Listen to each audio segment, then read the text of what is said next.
Ça a débuté en effet à présent. Merci à tous, soyez les bienvenus. Nous avons l'honneur aujourd'hui d'avoir avec nous le professeur Hugues Abriel de l'Université de Berne qui va nous entretenir sur le thème de la génétique des canalopathies. En fait, en quoi connaître le génotype d'un individu peut aider les cliniciens. Nous avons la joie d'avoir parmi nous dans l'assistance des médecins, mais également des étudiants en dernière année de médecine à qui ce thème est cher et qui nous ont fait l'honneur de participer aujourd'hui. Et donc, juste quelques informations utiles. Nous avons inactivé les micros ainsi que les caméras des participants. Il est possible de les réactiver, mais nous vous sollicitons de ne pas le faire pour ne pas ajouter du bruit environnant à la présentation. Et comme vous l'avez vu, la séance d'aujourd'hui est enregistrée. Donc, l'enregistrement sera mis à la disposition de tous via les médias classiques pour que les gens qui veulent revoir cette session puissent le faire. Et à votre droite, vous avez un chat qui va rester ouvert tout au long de ce séminaire. Et donc, nous vous invitons à poster les questions pendant que notre invité est en train de faire sa présentation. S'il y a quelque chose que vous pensez demander des éclaircissements sur cela, vous pouvez poster votre question dans le chat. Il ne faut pas attendre forcément à la fin parce que vous risquez d'oublier les questions. Pour accéder au chat, à côté, en bas, à côté de l'icône des personnes, vous allez voir une icône de discussion. Si vous cliquez sur ça, le chat qui est à droite en bas va s'ouvrir et vous pourrez taper vos questions. De même, il faut savoir qu'à la fin de la présentation, il y aura la séance de questions et réponses au cours de laquelle notre invité pourra répondre aux différentes préoccupations.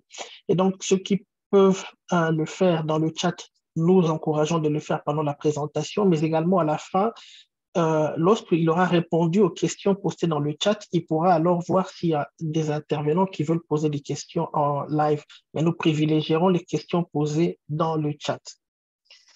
À la fin de ce séminaire, si vous souhaitez un thème particulier, vous pensez qu'il y a un thème qui vous tient à cœur et vous souhaitez que cela fasse l'objet d'un de nos prochains séminaires, nous vous invitons à nous envoyer un email à l'une des deux adresses ci-contre.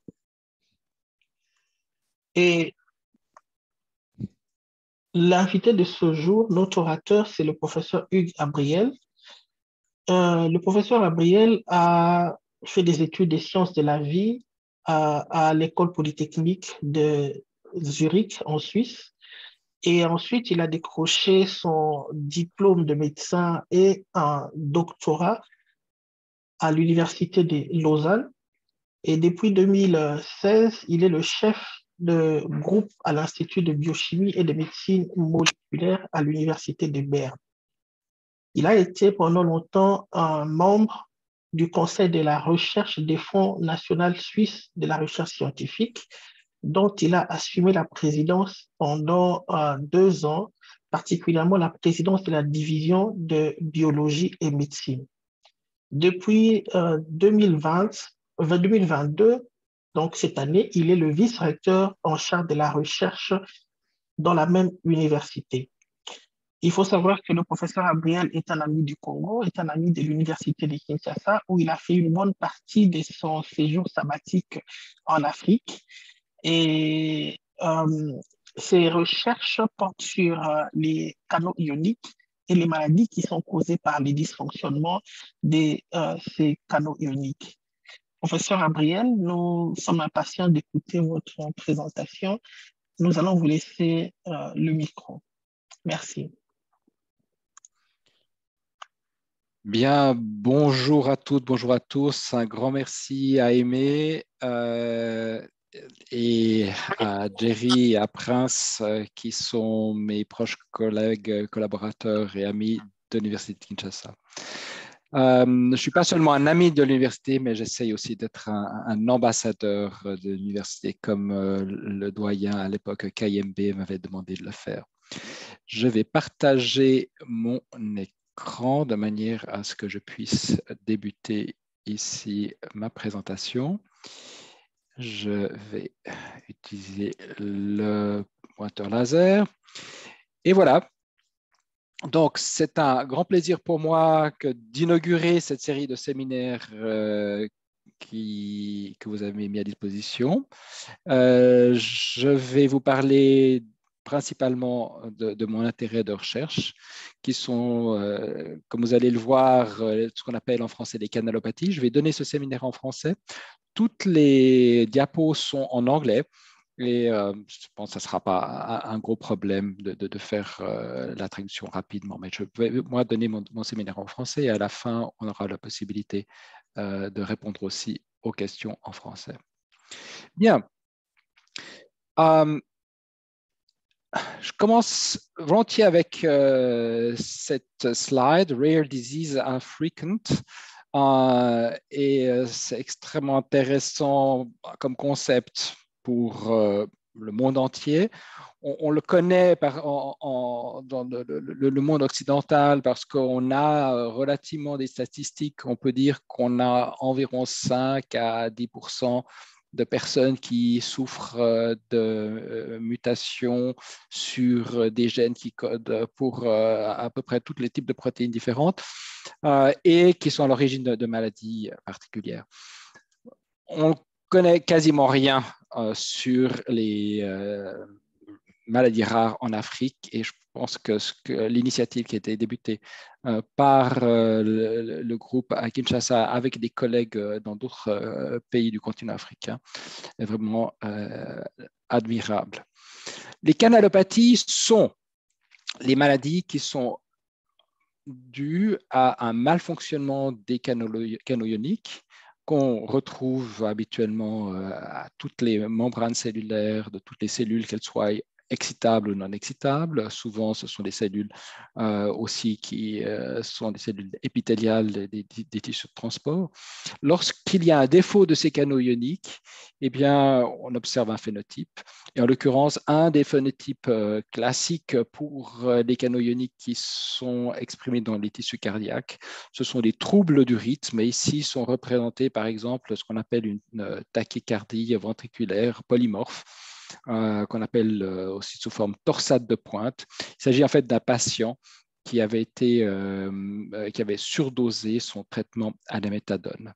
Et cette torsade de pointe peut soit être à l'origine d'une mort subite, soit au moins d'une perte de conscience chez ce patient. Si on essaye de classifier quelles sont ces canalopathies, on peut les classifier parmi celles qui sont d'origine génétique. Parfois, on parle de canalopathie primaire. Les gènes qui sont impliqués dans ce type de canalopathie sont soit les gènes qui codent pour la protéine elle-même qui forme le port de ce canal ionique, ou bien des protéines qui sont des protéines qui régulent ce port. Ensuite, il y a toutes les canalopathies qu'on appelle aussi dites secondaires ou acquises. Par exemple, justement, lorsqu'il s'agit d'un effet secondaire d'un médicament, des auto-anticorps, par exemple la maladie grave, ou bien, par exemple, toutes les dérégulations de l'expression ou de canaux ioniques dans un contexte d'une maladie bien donnée, par exemple dans le diabète ou l'insuffisance cardiaque.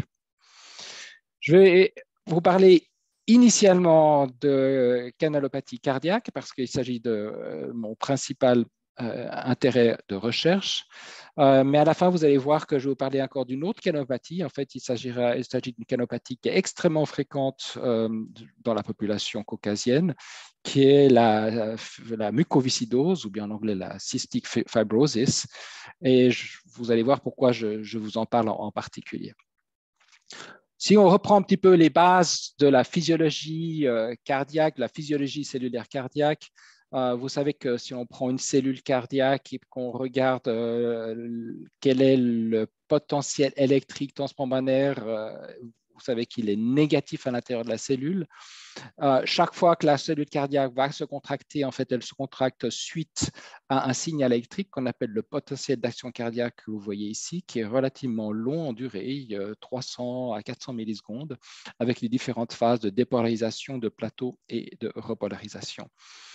Les phases de dépolarisation sont principalement dues au fait qu'il y a des ions positivement chargés, donc des cations comme le sodium ou le calcium qui rentrent à l'intérieur de la cellule cardiaque. Ici, c'est l'extérieur de la cellule cardiaque. Ici, c'est l'intérieur de la cellule cardiaque.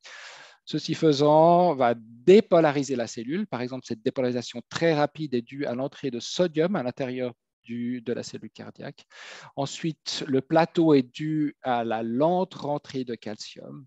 Et ensuite, la phase de repolarisation est due à la sortie de ions potassiques de ces cellules cardiaques. On connaît toute une série de courants différents qu'on peut mesurer avec des techniques de laboratoire qu'on appelle les techniques de Patchclan. Puis on connaît quels sont aussi les différents canaux ioniques qui sont à l'origine de ces différents courants. Par exemple, le courant qui est à l'origine de ce courant sodique, qui est justement ce canal sodique ici, on le nomme NAV pour sodium, V pour activé par le voltage et 1.5 parce que c'est la classification qui est utilisée. Donc NAV 1.5 est le canal sodique qui est important pour la dépolarisation. Après, il y a les canaux calciques et ensuite différents canaux potassiques que vous voyez ici, qu'on va voir par la suite aussi dans cet exposé.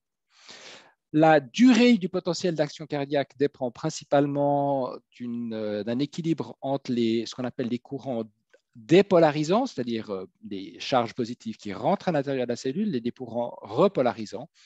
Et parfois, certaines maladies vont diminuer l'amplitude des courants repolarisants. Par exemple, justement, si l'on bloque ce canal KV 11.1, ou bien qui s'appelle aussi le canal HERG, avec un médicament, ou bien parce qu'il y a une mutation qui fait qu'il y a une diminution de la quantité de ce courant, il va y avoir une prolongation de la durée du potentiel d'action, et vous allez voir plus tard que cette prolongation de la durée du potentiel d'action est à l'origine de problèmes cardiaques.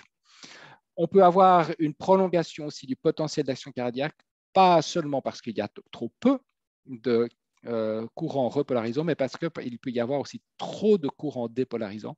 Et il y a certaines maladies, certaines mutations qui sont à l'origine ce qu'on appelle un gain de fonction, c'est-à-dire que ces canaux sont mutés de telle manière, les canaux sodiques, soit les canaux calciques, sont mutés de telle manière à ce qu'il y ait plus de courant qui passe, et de cette manière-là, va prolonger la durée du potentiel d'action cardiaque. Il y a une autre pathologie qui est due en fait, à un raccourcissement de la durée du potentiel d'action cardiaque, comme vous voyez ici. Et là, c'est une image en miroir qui peut être due parce qu'il y a trop de courants repolarisants ou pas assez de courants dépolarisants dans ces cas de figure. En 2022, en fait, on connaît un grand nombre de différents troubles de rythme cardiaque. Ce sont toutes les abréviations que vous voyez ici. Ce n'est pas l'objectif de ce séminaire que de faire quelque chose de détaillé, mais par exemple, on va voir ensemble qu'est-ce qu'est le long QT syndrome d'origine congénitale. Et ça, ce sont d'autres pathologies qui sont plus ou moins connues par les cardiologues, comme le syndrome de Brugada ou bien la fibrillation atriale familiale. La plupart des mutations qu'on retrouve chez ces personnes qui ont ces phénotypes particuliers sont des mutations qui touchent soit justement les pores, les protéines pores de ces canaux, soit des protéines régulatrices de ces canaux ioniques. À l'heure actuelle, on connaît environ une cinquantaine de gènes qui sont à l'origine de ces différentes canalopathies cardiaques. On va en voir certains dans mon exposé, mais vous voyez que ces gènes qu'on voit décrits ici sont regroupés selon des pathologies données. Par exemple, LQTS, j'en ai déjà parlé tout à l'heure, il s'agit du long QT syndrome. Vous voyez qu'il y a environ une vingtaine de gènes qui ont été rapportés être potentiellement responsables lorsqu'ils sont mutés du syndrome du QT non congénital. Vous voyez qu'il y a à peu près aussi une vingtaine de gènes qui sont impliqués dans ce qu'on appelle aussi le syndrome de Brugada, qui est un autre type d'arythmie cardiaque.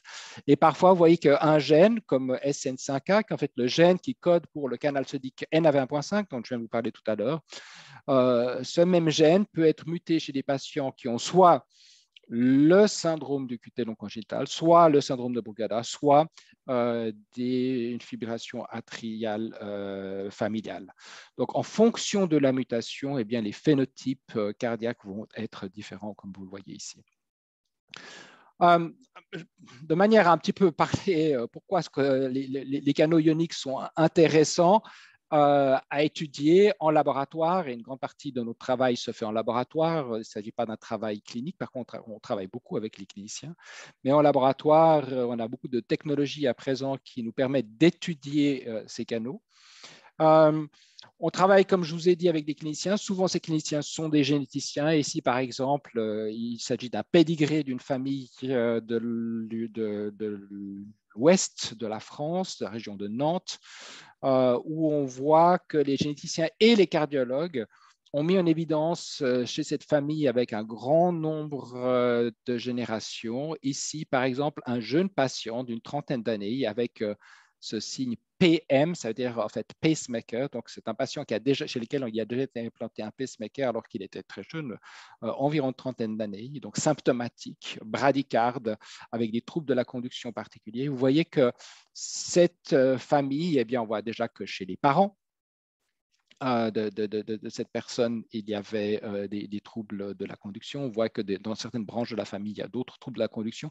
Et chez toutes les personnes qui présentent ces troubles de la conduction précoce, jeunes, il y avait une mutation, en fait, dans un gène qui s'appelle le gène TRPM4, qui code justement pour un canal qui est exprimé dans les voies de conduction cardiaque. Ceci est à l'heure actuelle les différentes mutations qu'on retrouve sur ce gène TRPM4 qui est à l'origine de ces troubles de la conduction, qui sont principalement des troubles d'action atrioventriculaire, soit dans le contexte d'un syndrome de Brugada ou bien des troubles de bloc de branche. Et ce que je voulais vous montrer ici, c'est qu'à l'heure actuelle, certaines technologies nous permettent, c'est des technologies de microscopie électronique qu'on appelle de cryo-électron-microscopie, qui nous permettent de voir des molécules uniques de ce canal TRPM4. Vous voyez ces zones de contraste ici, ce sont des particules uniques de ces canaux TRPM4 qui ont été isolés. Et lorsqu'on arrive à analyser toutes ces images et en faire, si on veut bien, un Moyen-Âge, eh bien, on arrive à avoir différentes famille de ce type de molécules, mais c'est toujours la même molécule. Et en fait, cette molécule, elle est représentée ici. Il s'agit d'un Moyen-Âge d'environ plusieurs milliers de ces molécules. Et à la fin, il est possible d'obtenir la structure à une résolution quasiment atomique de ce canal TRPM4 à travers cette technologie qu'on appelle cryo-EM, donc de cryo-électron microscopie. Ce canal est formé de 4 sous-unités. Ce que vous voyez ici, en fait, c'est seulement une des 4 sous-unités en couleur et les autres sous-unités sont représentées ici en grisé. Une autre information que j'aimerais partager ici, par exemple, chez certains patients qui ont des canalopathies, ici, il ne s'agit pas d'une canalopathie cardiaque, il s'agit d'une canalopathie neurologique. Il s'agit ici d'une patiente américaine qui n'a pas de sensation de douleur. Pas de sensation de douleur aiguë. Et ces patients-là, on s'est rendu compte qu'il y a plusieurs familles dans le monde qui ont été décrites comme ça. Ces patients-là qui n'ont pas de douleur, ce sont des patients chez lesquels il n'y a pas d'expression du canal qu'on appelle NAV1.7. Je vous avais dit tout à l'heure, NA, c'est pour sodium V, c'est pour voltage gated, 1.7. Eh bien, c'est la classification. C'est le canal 1.7 qui est impliqué dans le système sensoriel, dans le système nocicepteur. Et des patients qui ont des mutations qui sont homozygotes pour des mutations perte de fonction de NaV1.7 ne perçoivent pas de douleur. Par contre, des patients qui ont d'autres types de mutations dans le même gène, il s'agit du gène SCN9A, eh bien, c'est des patients qui ont ce qu'on appelle des syndromes douloureux un peu particuliers. Parfois, ça touche les extrémités ou bien certaines parties du corps en particulier, sous forme sporadique ou bien de type de crise douloureuse. Ce sont des maladies extrêmement rares, mais qui démontrent très, très bien le rôle de ces différents canaux ioniques dans ces maladies rares. Donc, ce qu'on a appris maintenant depuis une trentaine d'années, c'est que si on veut comprendre le rôle des canaux ioniques dans la physiologie et dans la pathophysiologie, eh bien, il faut travailler avec les généticiens. Et avec eux, eh bien, on va pouvoir comprendre le rôle de ces canaux ioniques dans la pathophysiologie des différentes maladies. Je vais vous parler maintenant de quelques pathologies en particulier, pathologie cardiaque, et après, vous allez voir la mucoviscidose dont je vous ai déjà parlé par la suite. Le syndrome du QT long congénital s'agit en fait de la maladie rare, si on veut bien, la plus fréquente en termes de canalopathie cardiaque. D'origine génétique. À l'époque, on décrivait le syndrome de Roman-Howard, qui était une forme qui était transmise de manière dominante. Vous allez voir qu'on a différents sous-types du syndrome de Roman-Howard ou bien du syndrome du QT long congénital qui est transmis de manière dominante. Le syndrome qu'on appelait à l'époque de Jervell-Lange-Nielsen, qui est en fait une forme récessive de ce syndrome, qui est associé non seulement à des troubles cardiaques, mais aussi à une surdité congénitale. Les deux sont dus à des mutations qu'on retrouve soit dans les canaux ioniques, soit dans les protéines qui régulent ces canaux ioniques. Il faut savoir qu'à l'heure actuelle, eh bien, on n'est pas encore capable de diagnostiquer tous les patients, enfin, l'origine génétique de tous les patients qui ont le syndrome de Roman-Howard de Jervell-Lange-Nielsen. Il y a encore des gènes ou des mécanismes génétiques à l'origine de ces syndromes qui sont inconnus. La pénétrance de certaines de ces mutations est variable, c'est-à-dire que ce n'est pas parce qu'on a une mutation dans un de ces gènes qu'on va forcément avoir un phénotype pathologique. Chez certaines personnes, dans certains pédigrés, on se rend compte que parfois la mutation est présente, mais il n'y a pas de pathologie associée.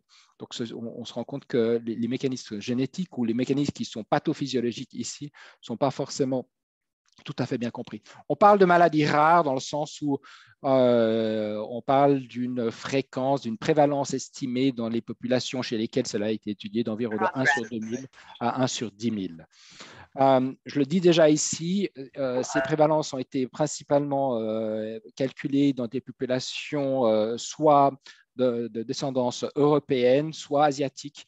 On a vraiment aucune idée de la prévalence dans d'autres populations, notamment dans les populations sur le continent africain. Ce qu'on observe, c'est que pour le syndrome du QT long congénital, bien que le phénotype, et je vais vous parler du phénotype tout à l'heure, est relativement similaire, on a une grande hétérogénéité génétique, c'est-à-dire qu'un grand nombre de canaux, il s'agit en fait ici tous les gènes qui codent pour des canaux ioniques ou des protéines qui régulent ces canaux ioniques, eh bien, on a un grand nombre de canaux potentiellement qui vont être à l'origine de ce phénotype de QT long congénital. Dans la majorité des cas, des patients qui ont été enregistrés avec un syndrome du QT long congénital, eh bien, ils ont des mutations dans un de ces trois gènes qui sont soit des canaux potassiques, KCNQ1, KCNH2, ou bien ce gène qui code pour le canal sodique dont je vous ai parlé tout à l'heure, le gène NaV1.5. Qu'est-ce qui se passe lorsqu'il y a une prolongation du potentiel d'action cardiaque parce que, par exemple, il n'y a pas assez de courant repolarisant, par exemple, il y a une mutation dans un de ces canaux potassiques qui est à l'origine de la repolarisation? Eh bien, on va pouvoir voir sur l'ECG de surface une prolongation de la durée de ce qu'on appelle l'intervalle QT. Donc, ça mesure du début de l'ECG de l'onde Q jusqu'à la fin de l'onde T. On peut le mesurer, les patients peuvent être complètement asymptomatiques avec une prolongation de l'intervalle QT, mais par contre, on sait que chez ces patients qui ont une telle prolongation, ils sont à risque de faire justement ce type de torsade de pointe, ces tachycardies ventriculaires polymorphes. Et chez certains patients, ces torsades de pointe dégénèrent en fibrillation ventriculaire et sont à l'origine d'une mort subite chez ces patients. Ici, ce n'est pas le cas. Vous voyez que en fait, le patient retourne dans un rythme qui est probablement un rythme sinusal après avoir eu cet épisode de torsade de pointe. Ce qu'on sait, c'est qu'en fonction du gène, LQT1, KCNQ1, qui est le gène anticanopotassique qui est muté, LQT2 lorsque le gène est le gène KCNH2, ou bien LQT3 lorsqu'il s'agit du gène du canal sodique, eh bien, on observe différentes manifestations cliniques. En fait, les phénotypes cliniques ne sont pas tout à fait identiques, bien qu'on regroupe tout cela sous le terme de syndrome du QT long congénital. Alors, on a mis des sous-types. Donc, LQT1, c'est, comme je vous ai dit, lorsqu'il y a une mutation du gène KCNQ1. Et on voit qu'en général, les EGG de surface pour ces patients avec une mutation sur ces deux canaux potassiques ou sur le canal sodique sont un petit peu différents. C'est surtout les cardiologues qui sont capables de faire, d'interpréter ces altérations de la repolarisation. Ce que je peux vous dire ici, c'est par exemple que pour les patients avec une mutation de l'ANQT2, ben souvent l'onde T se retrouve avec une petite encoche, comme on la retrouve ici. Chez les patients qui ont une mutation sur le canal sodique de type LQT3, il y a un long segment isoélectrique et puis une relativement petite onde T très tardive. Après, il y a d'autres éléments qui vont modifier ces ECG, principalement aussi la pénétrance et puis aussi l'expressivité de ces mutations. Ce qui est important de savoir, et c'est là où je voulais en venir, je ne vais pas aller rentrer dans les détails, c'est qu'en fonction de ces génotypes, les options thérapeutiques sont différentes. Si je reviens là, ici, on sait que en fait, les patients qui ont un LQT1 ou un LQT2, qui ont ces mutations sur les canaux potassiques, répondent relativement bien à la prescription préventive de bêta-bloqueurs, ce qui n'est pas le cas pour les patients avec des mutations de type LQT3. Je vais vous présenter maintenant une autre pathologie. En fait, ici, c'est juste aussi pour vous parler un petit peu de l'interaction entre médicaments et génétique.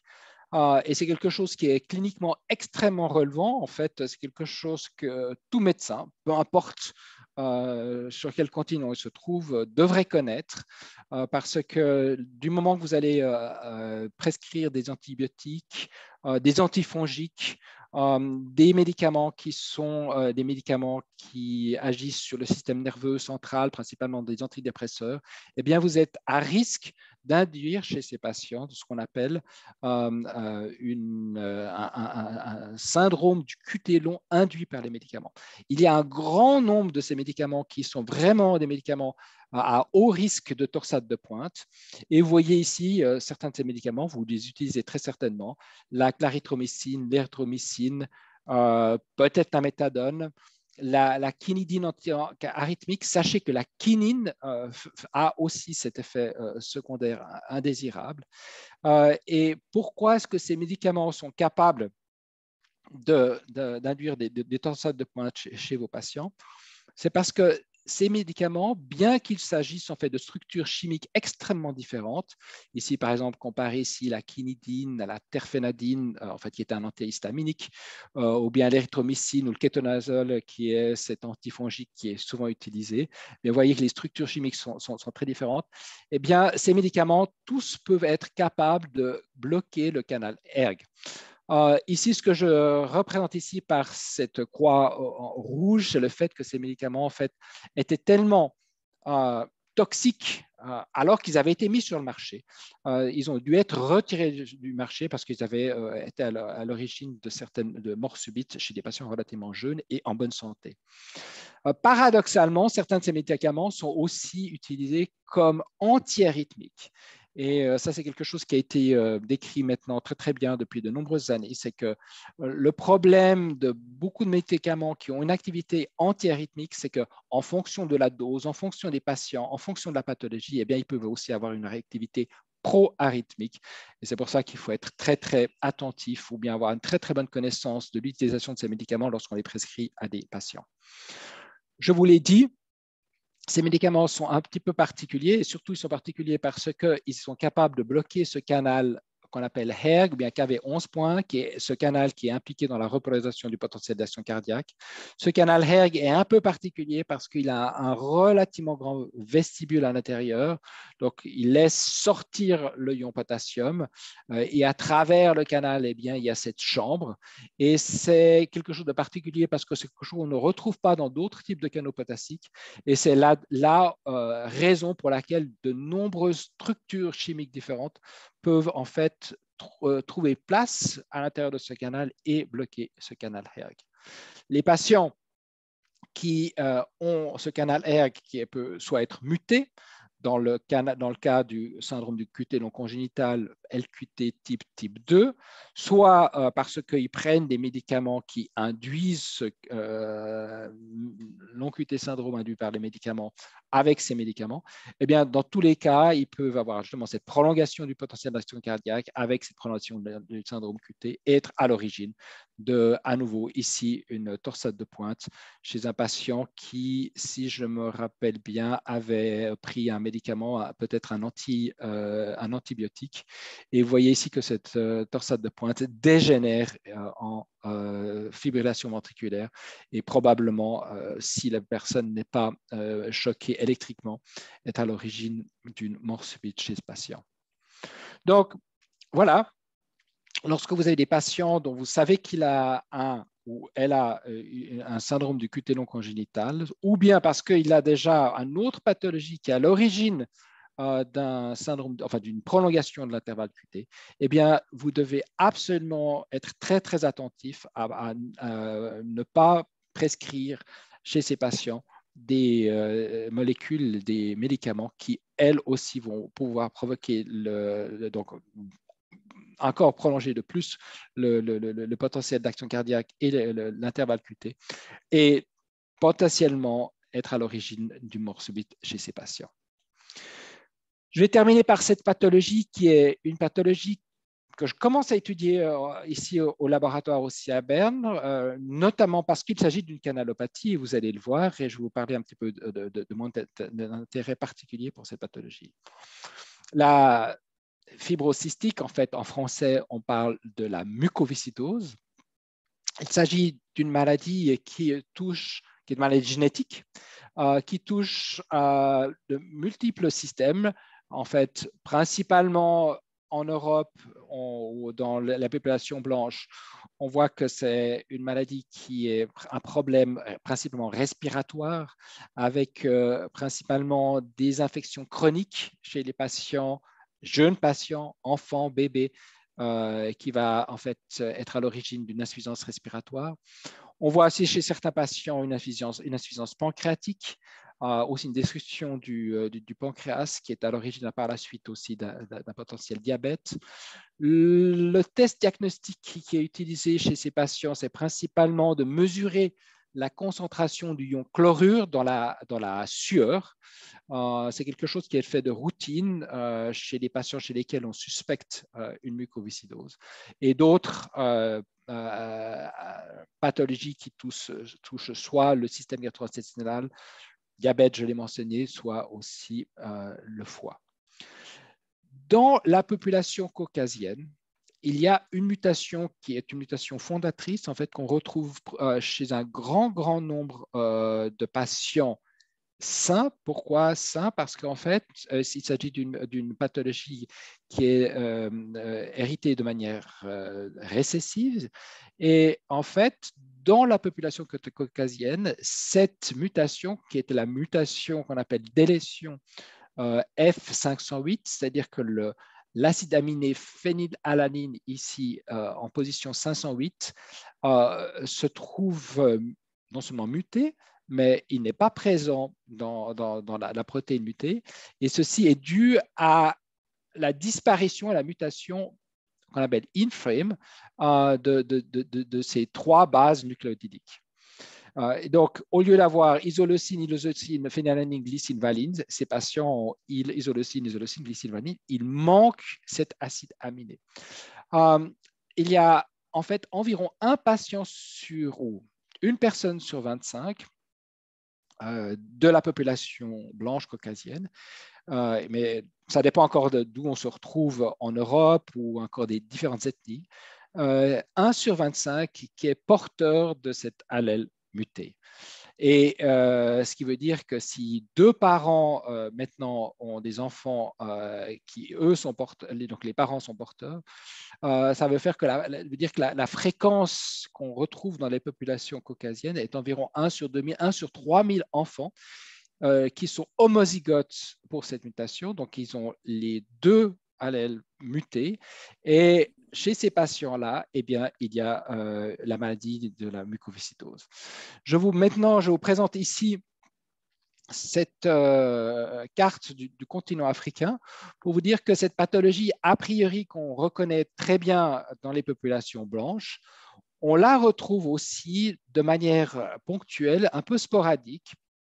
On peut discuter pourquoi c'est vraiment quelque chose a priori à l'heure actuelle de sporadique, qui a été décrite sur le continent africain, principalement dans les pays d'Afrique du Nord. Ce que vous voyez ici, ce sont les différentes mutations. Vous voyez que cette mutation Delta F508 ici, on la retrouve aussi en Afrique du Nord, on la retrouve en Afrique du Sud, probablement en Afrique du Sud dans les populations blanches de l'Afrique du Sud. Et puis après, il y a encore d'autres pays ou d'autres case reports qui ont été décrites avec des patients avec des mutations sur le gène qui s'appelle le gène CFTR, qui est muté. Vous voyez que certaines de ces mutations là, qui sont en fait boxées en noir, elles n'ont été retrouvées que sur le continent africain. Le plus proche de la région d'Afrique centrale, ce sont des mutations qui ont été décrites, en fait, une mutation qui a été décrite au Cameroun. Quasiment rien qu'on retrouve dans la littérature pour les autres pays d'Afrique centrale. Ce gène CFTR code pour un canal qui est un canal chlorure qu'on retrouve quasiment dans toutes les cellules épithéliales. Et les mutations, et en fait, il y en a beaucoup. Je vous ai parlé de la mutation delta F508, mais en fait, maintenant, on se rend compte qu'il y a une très, très grande hétérogénéité. Il y a plus de 2000 variants qui ont été écrits sur ce gène CFTR, sont à l'origine de différents défauts au niveau de la biologie cellulaire de ces canaux chlorures. Vous voyez ici représenté en fait des cellules épithéliales, par exemple des cellules épithéliales qui borderaient en fait la muqueuse bronchique. Et vous voyez que pour le canal CFTR qui est normal, qu'on appelle wild type, eh bien, il y a un grand nombre de canaux chlorures à la surface de ces cellules épithéliales. Et puis, on décrit un grand nombre de mutations différentes qui, en fonction, on parle de classe de mutation. La classe 1, c'est s'il n'y a pas du tout de protéines. Les mutations est à l'origine d'un défaut d'expression de protéines.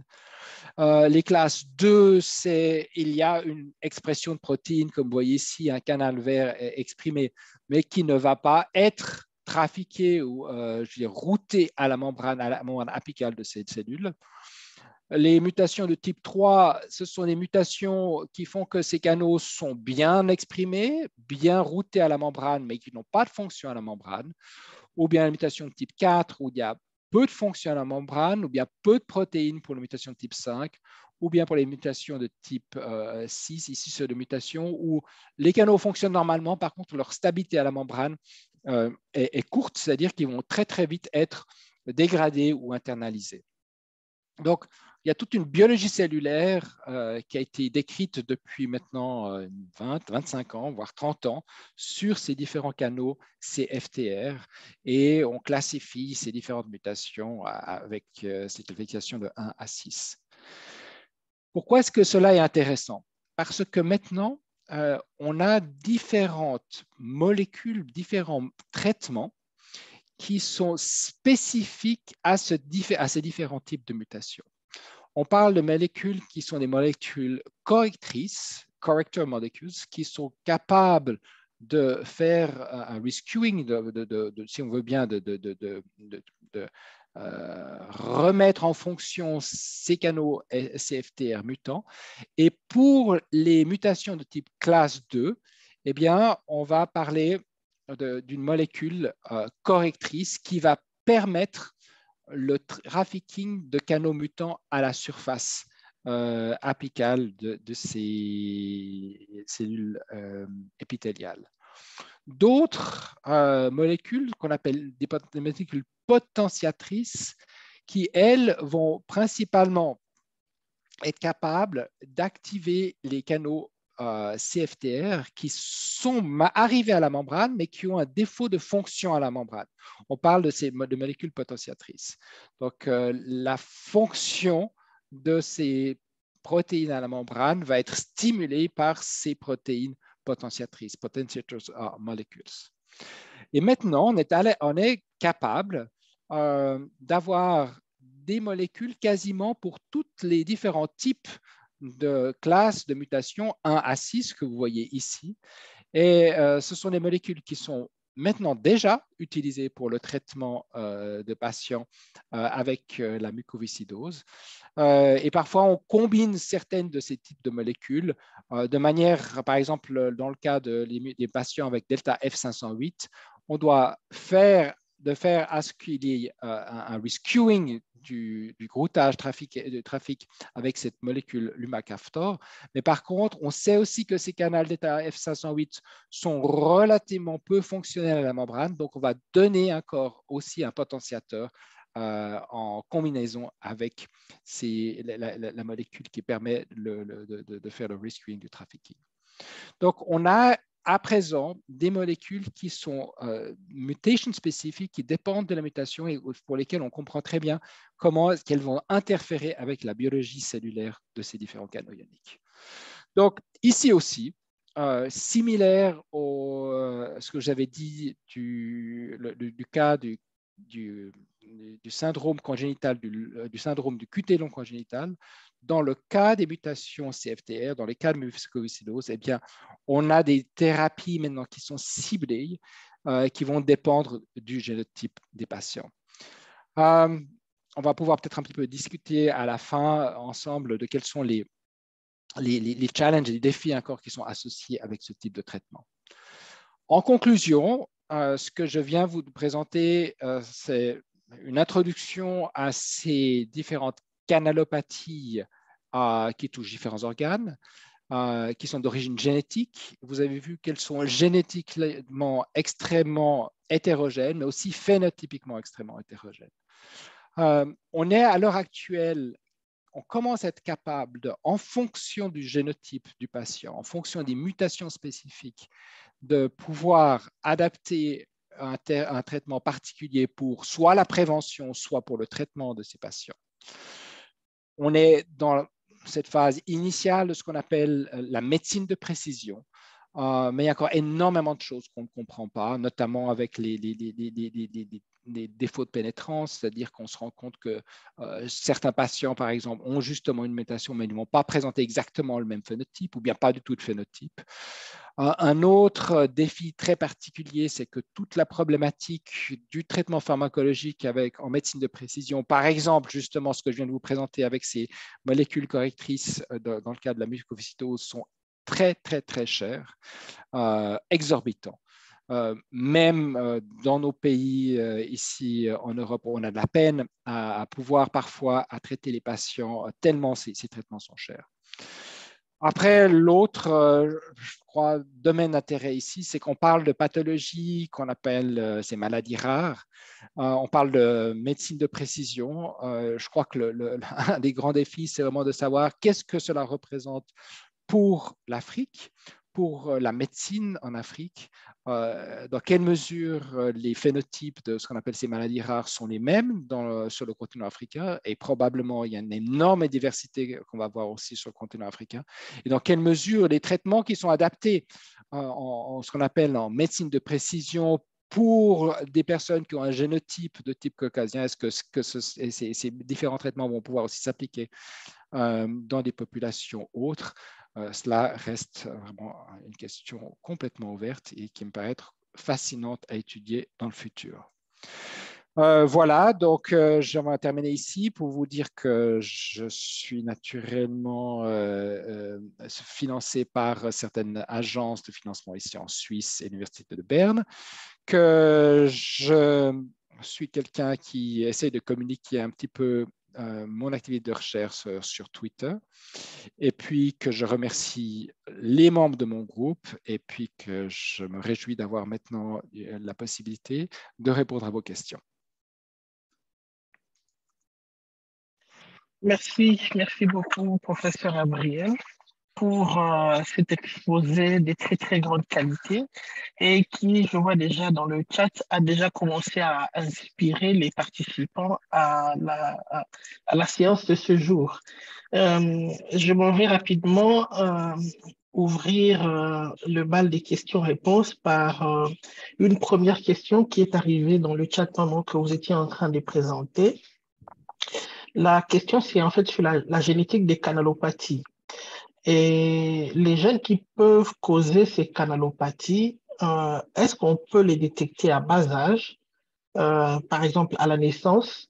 Et si il existe cette approche-là de screener ou de tester les enfants à bas âge, qu'est-ce qui pourrait être proposé aux cliniciens? D'accord.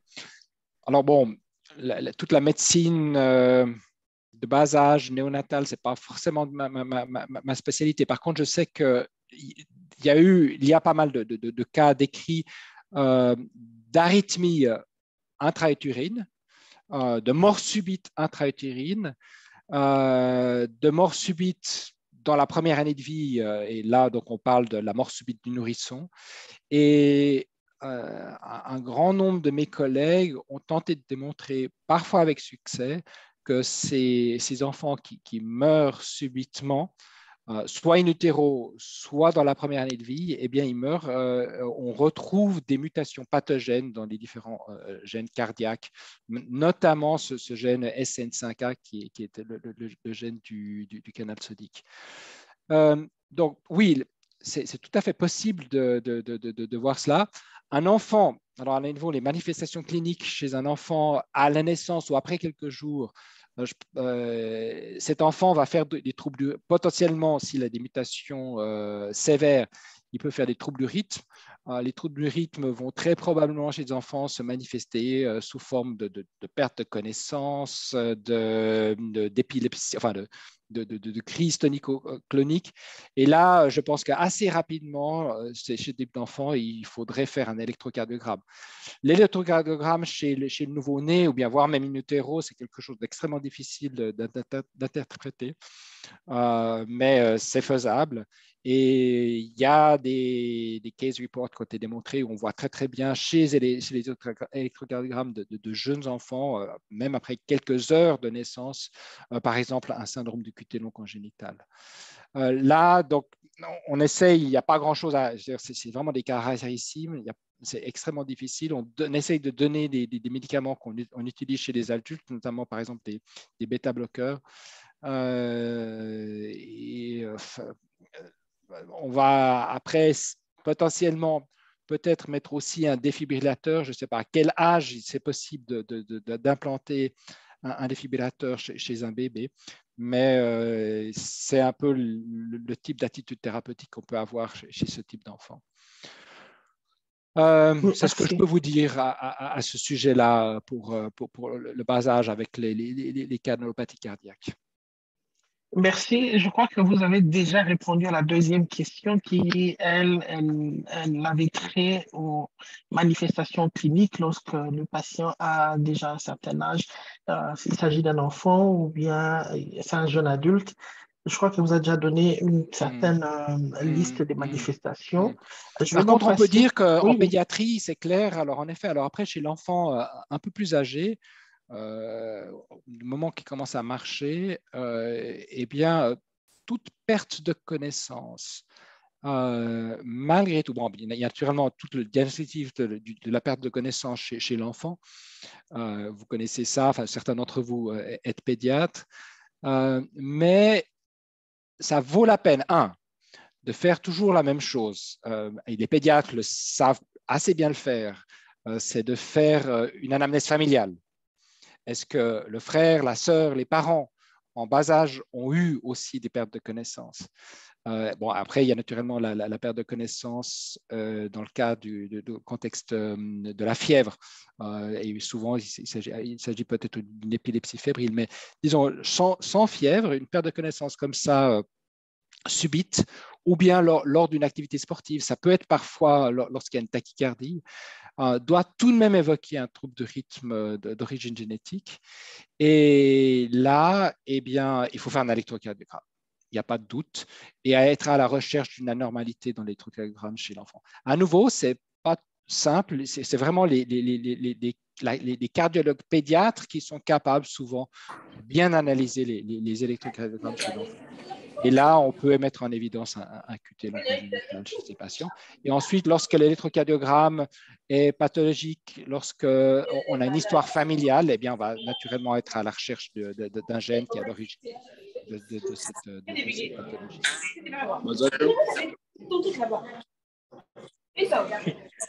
Merci beaucoup. Nous allons passer à la question suivante parce qu'il y a de plus en plus de questions qui arrivent. Je crois qu'en répondant, vous avez même discuté certaines particularités africaines.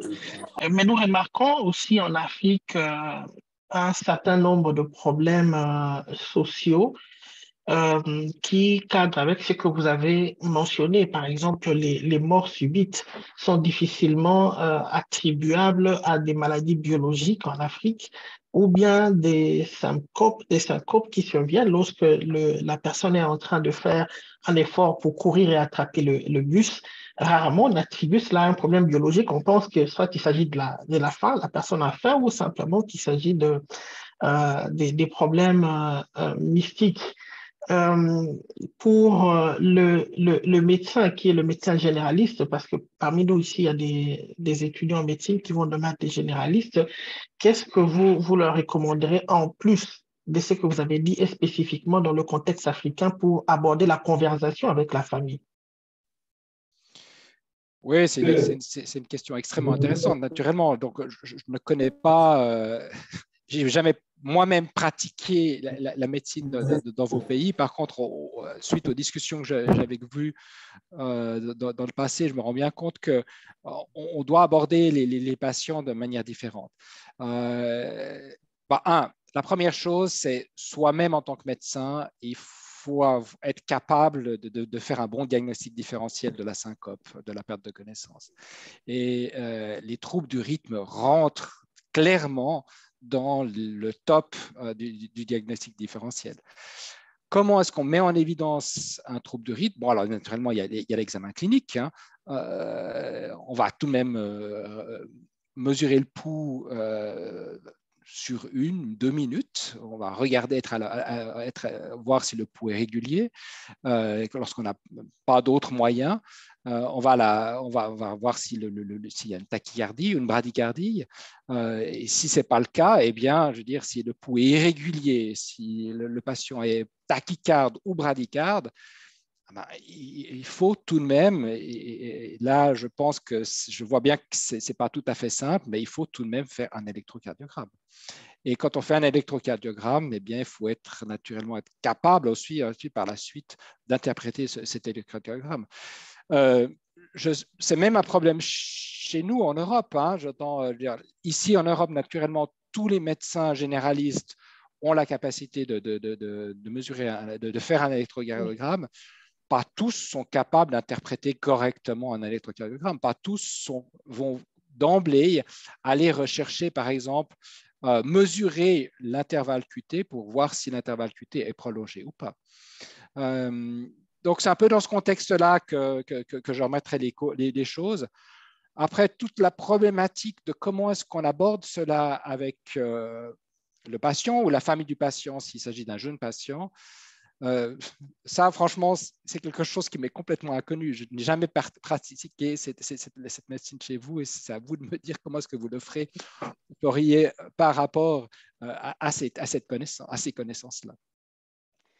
Merci beaucoup. C'est vraiment des points intéressants sur lesquels nous devons continuer à échanger avec nos cardiologues et nos neurologues et les spécialistes de l'épilepsie en général pour pouvoir avoir un point de vue de chez nous qui aiderait également nos étudiants.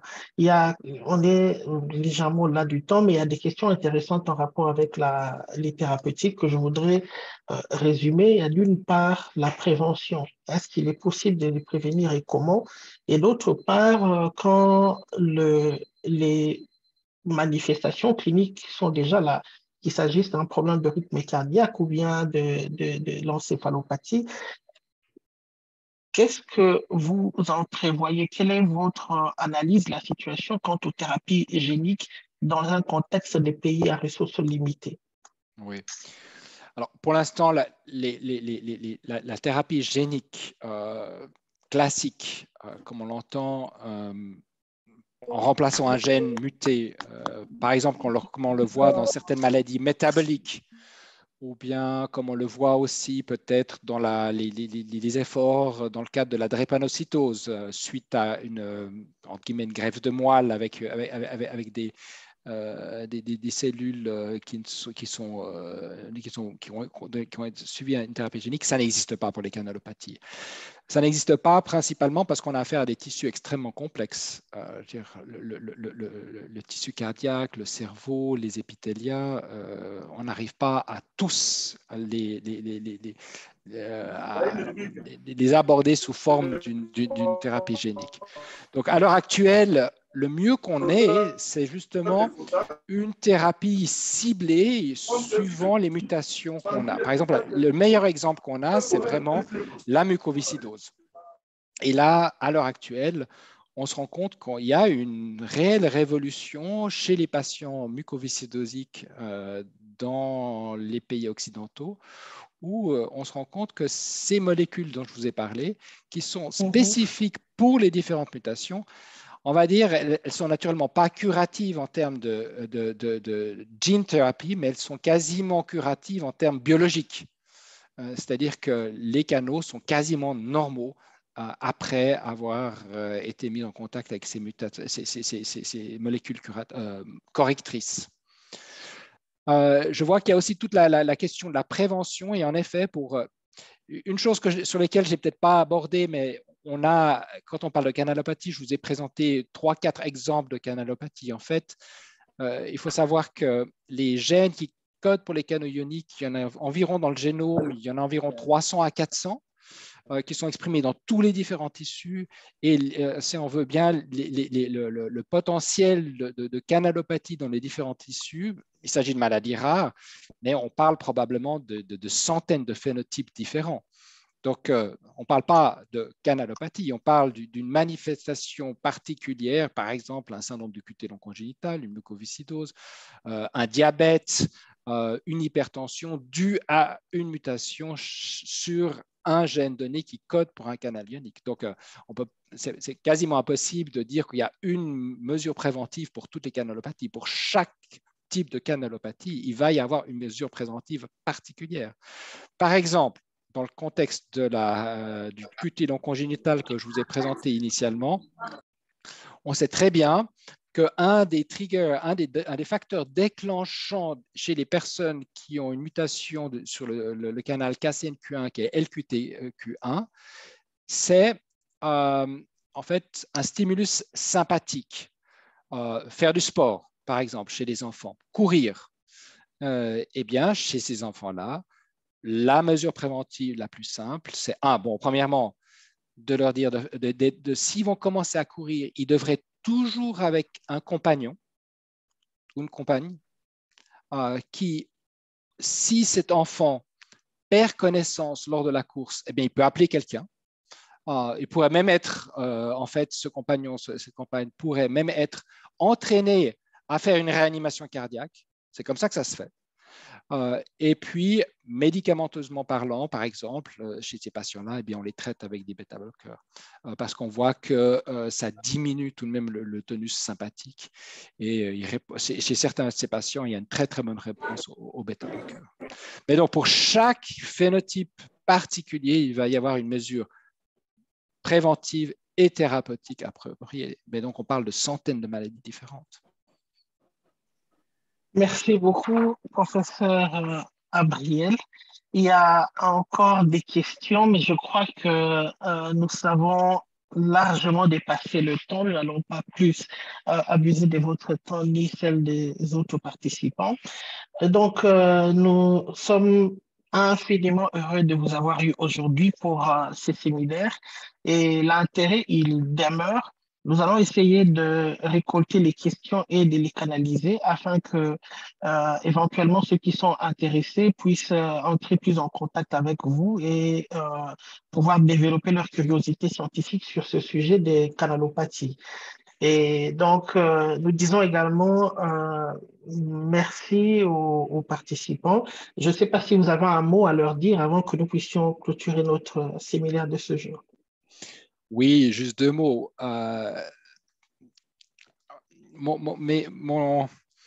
Mes interactions avec certains d'entre vous depuis environ 7-8 ans, où j'essaye de venir de temps en temps à l'Université de Kinshasa, m'ont montré plusieurs choses.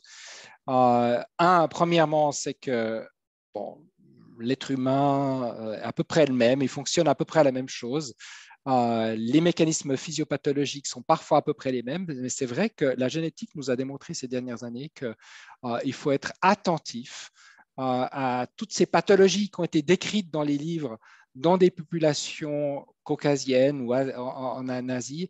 Et les pathologies ne seront pas exactement les mêmes, ou les phénotypes, pour surtout ces maladies d'origine génétique, dans vos populations. Pourquoi je lis ça? C'est parce que ça veut dire que tout cela est en vos mains. Et maintenant, il y a encore énormément de recherches qui est à faire dans la médecine génétique, dans la médecine génomique sur le continent africain. Donc, c'est un terrain quasiment vierge pour faire de la recherche dans ce domaine. Et j'encourage non seulement les plus jeunes, mais aussi certains d'entre vous qui sont déjà bien formés, à vraiment vous poser la question dans quelle mesure la génétique et ce que vous lisez dans les livres de médecine, les textes de médecine, et la génétique des populations de vos pays influence les phénotypes et fait qu'un médicament va agir d'une certaine manière dans la population blanche et va agir d'une manière complètement différente chez vous. Et donc, posez-vous des questions et contactez les personnes qui peuvent peut-être vous aider à répondre à ces questions. S'il s'agit de canalopathie, eh ben c'est moi. S'il s'agit d'autres questions métaboliques, cancer, ça sera peut-être quelqu'un d'autre. Mais je pense que c'est ces échanges qu'on a débuté depuis de nombreuses années, mais qui vont se poursuivre et qui doivent vraiment s'intensifier entre les universités du Nord et ce qu'on appelle le Sud, doivent vraiment s'intensifier. Et il y a vraiment énormément à faire. Et je vous remercie de m'avoir donné l'opportunité de vous en parler ici aujourd'hui. Merci beaucoup, professeur Abriel, et nous sommes très impatients de continuer à échanger avec vous et de continuer à nous inspirer de vous. Merci beaucoup et au nom de tous les participants, nous vous disons un grand remerciement, nos remerciements à l'Université de Berne.